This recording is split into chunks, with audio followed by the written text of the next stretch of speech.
今日なんですけれども、まず最初に前回の動画で手裏剣を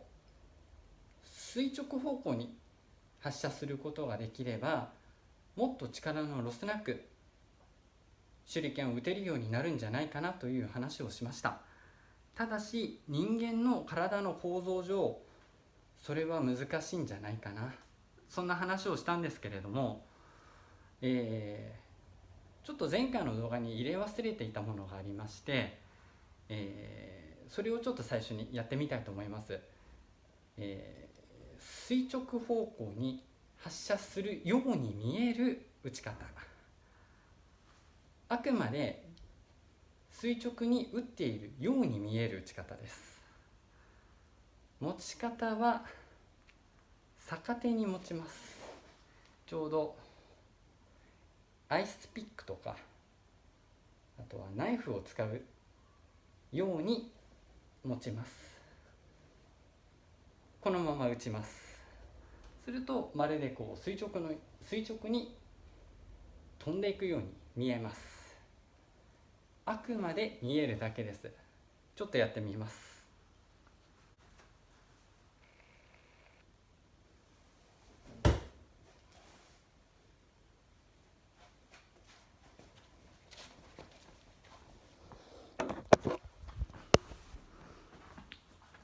はい、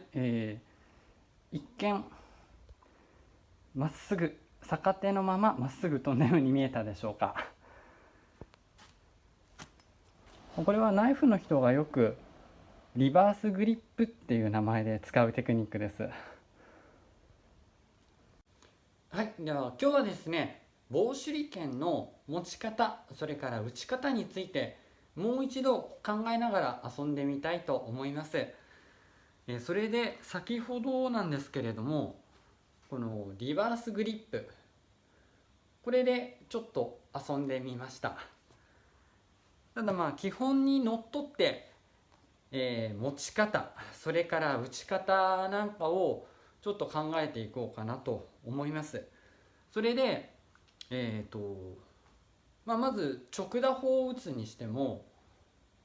持ち方打ち方様々あります。結果は同じ直打法だけれども、そこに至るまでの経緯っていうのは実は無数にあります。で持ち方を、一番最初に話した時に、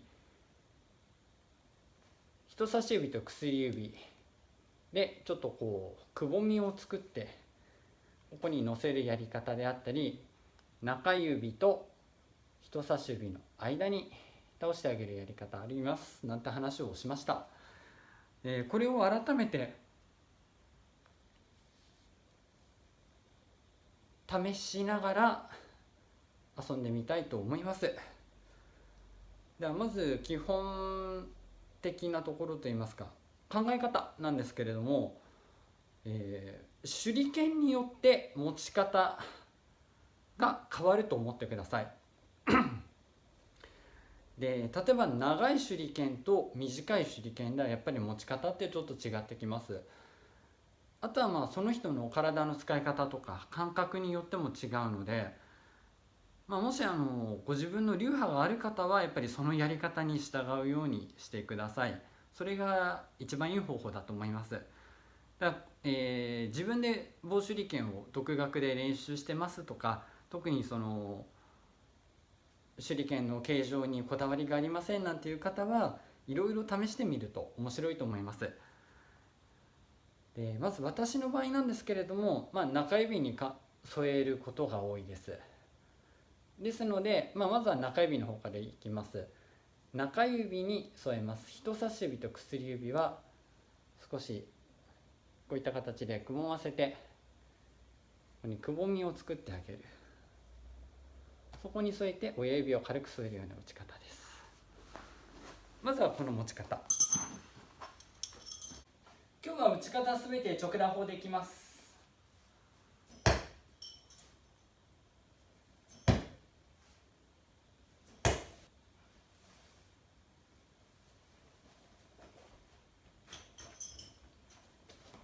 続きまして中指と人差し指の間、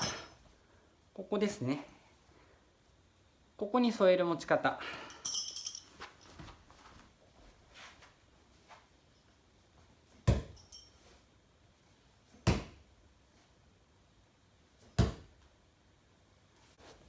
そして打ち方なんですけれども、私の場合はどちらかというと手をこのまま的に向かって手を向けます。ただしこれだとこう的をこう的に向かって手が常に向いてしまう形になるんですけれども、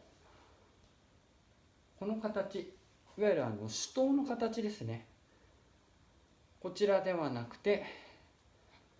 自分の左側に手のひらを向けて手刀の形で打つ方、こういう方もいらっしゃいます。手のひらをそちらに向けて、自分の左側に向けて持つ時なんですけれども、これも中指に添える人もいればちょっと角度をつけて持つ人もいます。ですのでこの辺は本当に好み次第といったところでしょうか。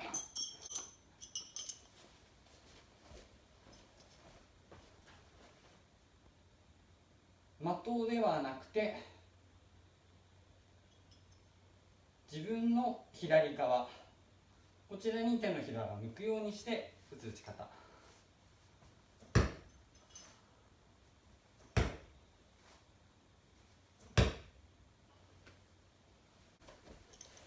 こういった打ち方もあります。ですので手の向け方一つでもかなり違ってきます。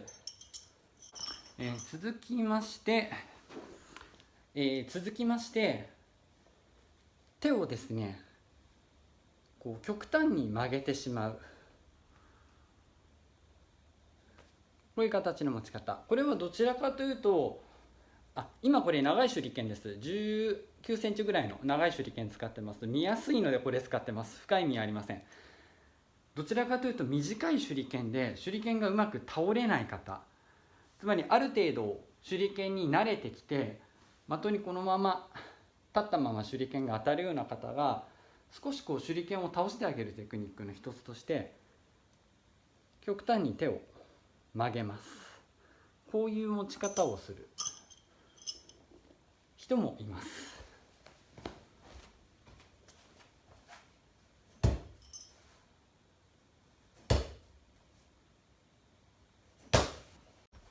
この手裏剣だと長さもあるし重さもありますので近い距離でも十分倒れてくれます。ただどうしても手裏剣が倒れないっていう時に特に有効な方法だと思います。距離の調整なんですけれども、手裏剣を持つ深さで行う人がいます。でどちらかというと近い距離は長めに引き出して持って、遠い距離だとちょっと深めに持つっていう方がどちらかというと多いです。ただしこれ逆に教える流派もあるので、これもやっぱり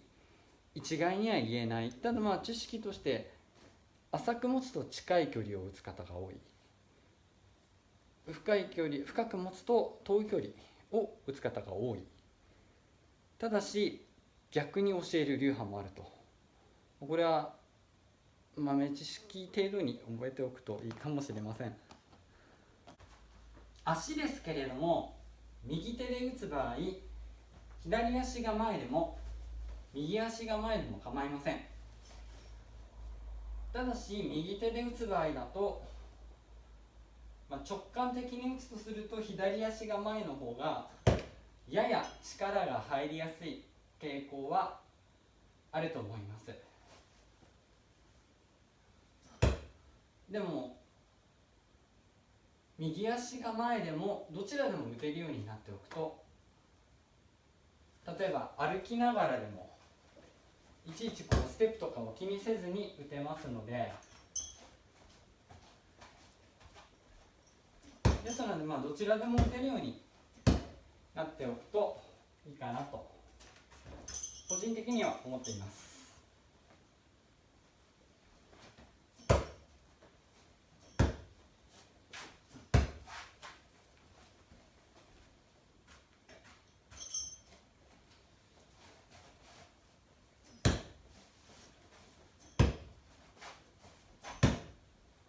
この手裏剣の距離を少し伸ばすポイントなんですけれども、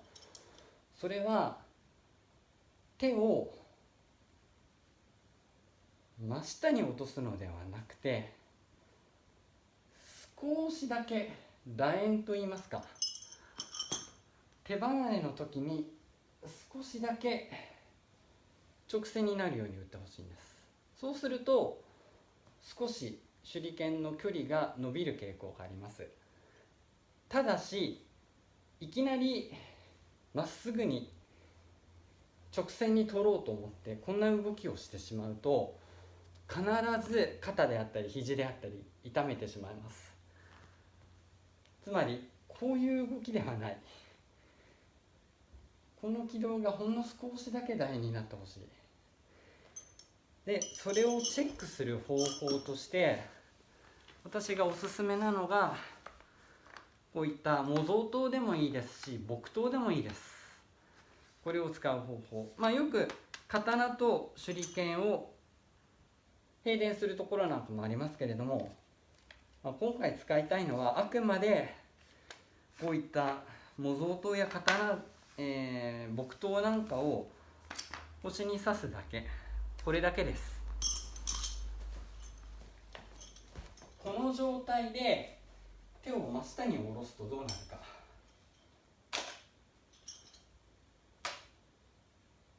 刀が邪魔してしまいます。ですのでこれがある、もしくは腰に刀があるとイメージするだけでもいいです。そうすると手が自然にほんの少しです楕円軌道になります。もう誰が見ても露骨に楕円軌道を描くような必要はありません。腰にこういうものがあるよ、大刀刺してますと、そういう状態で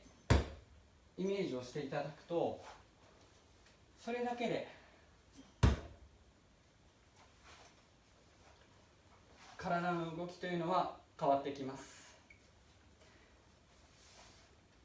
ですので常にこういったものが腰にあると思っていただくだけで体の動き劇的に変わり、結果として手裏剣の距離も伸びてくることがあります。なので距離でちょっと悩んでいる方はぜひこんなのも試していただけると面白いかと思います。それとちょっとこれはですね、手裏剣術とまたちょっと違うような、やり方になるかもしれないので、あくまでこういう人がいますっていうご紹介なんですけれども、手裏剣の場合中指に添える方と人差し指と中指の間に添える方といますという話をしました。そしてどちらにしてもこの指の間をすり抜けていくように打つという方が多いんですけれども、中には人差し指、これを使う方もいます。これどっちかというと日本より海外でこういう持ち方をする方、スローイングスパイクなんて呼ばれているものや、スローイングナイフでこういう持ち方をする方が多いんですけれども、日本で、すごく上手な手裏剣術研究家の方が昔いまして、その方は完全に人差し指で手裏剣を使っていました。もちろん、直打法です。なので一応考え方としてこういう持ち方をしている人もいますよということで、一応ご紹介だけさせていただきます。人差し指で、直打法します。この場合は、手のひら下向きですね。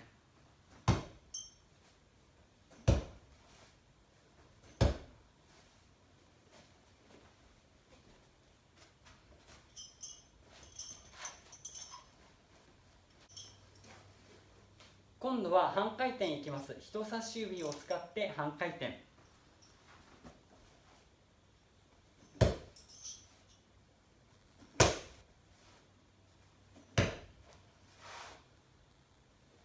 続きまして、せっかくなんで番外編をもう一つ、さっきナイフのテクニックって言いましたけれども、最近ナイフで主流のテクニックにミリタリーハーフスピンっていうのがあります。打ち方はハーフスピン、つまり半回転打法です。持ち方は切っ先を手首側に向けて親指で打つ、支える、このままですね。つまり人差し指や中指ではなくて親指で軽く支える。あとは同じです。親指で押すのではなくてこのまま抜けていくようにして半回転打法という打ち方です。ミリタリーハーフスピンを棒手裏剣でやってみます。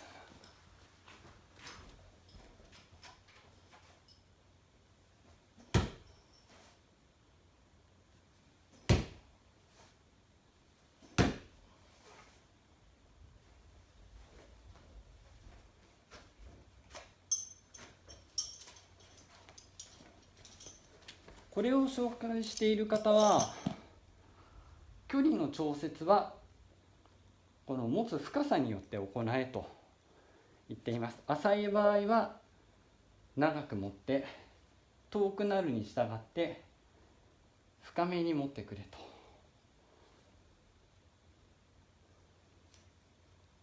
これで調節をするべきだというふうに言っていました。棒手裏剣を使っている方はあまりもしかしたら使わないテクニックかもしれないんですけれども、一応ミリタリーハーフスピンと呼ばれるテクニックでした。はい、というわけで今日は棒手裏剣の持ち方、それから打ち方について実際に打ちながらちょっとお話の方をさせていただきました。後半にご紹介したものなんかはもう完全に棒手裏剣とは違うテクニックかもしれないです。ただ実際にこういうのも覚えておくと何かで役に立つかもしれないですし、なんであんないろいろご紹介させていただいたかっていうと、使う指が違うだけで、結局やってることは全部一緒なんです。全部一緒なんですけれども、使う指一つ違うだけで実は全然その難易度とか感覚が変わってきたりします。ですので逆に言えばいろんな指で同じように体を使えるようになると別な形で応用が効くようになることもあります。ですので指を使うことは脳トレの一環だなんていう方もいます。本当にね、ここで打っていた手裏剣がほんの少しずれただけで感覚が変わってきたりします。人間の手ってね、これだけ鋭い感覚を持っているので、せっかくですからね、ほんのちょっと変えるだけでも、手首の向き変えるだけでも体の動き違ってきたりしますので、差し支えない方、つまり流派でこういうのが間違いなくうちの手裏剣のやり方だよっていうのがある方はもちろんそれをまずは徹底してやっていただいて、差し支えのない方なんかはいろいろ遊んでみると指一本変えただけで、ほんの数ミリ持ち方を変えただけで結果っていうのは変わってきますので、こういうのも意識しながらいろいろ遊ぶとより面白くなると思います。はい、というわけで今日は手裏剣の持ち方と打ち方、これをおさらいがてら、実際に打ちながらいろいろと遊んでみました。もしまたこういったのをもうちょっと掘り下げてやってみてほしいとか、ちょっとここ分からなかったんで解説してみてほしいなんてのがありましたら、またコメントの方いただければ、またご連絡などいただければ対応の方をさせていただきます。それと、高評価ボタンもグッドボタン押していただいた方、本当にありがとうございます。また、今回の動画も面白ければ高評価ボタン、グッドボタン押していただけると嬉しいです。よろしくお願いします。では今日の動画は終わります。最後まで見ていただいてありがとうございます。失礼します。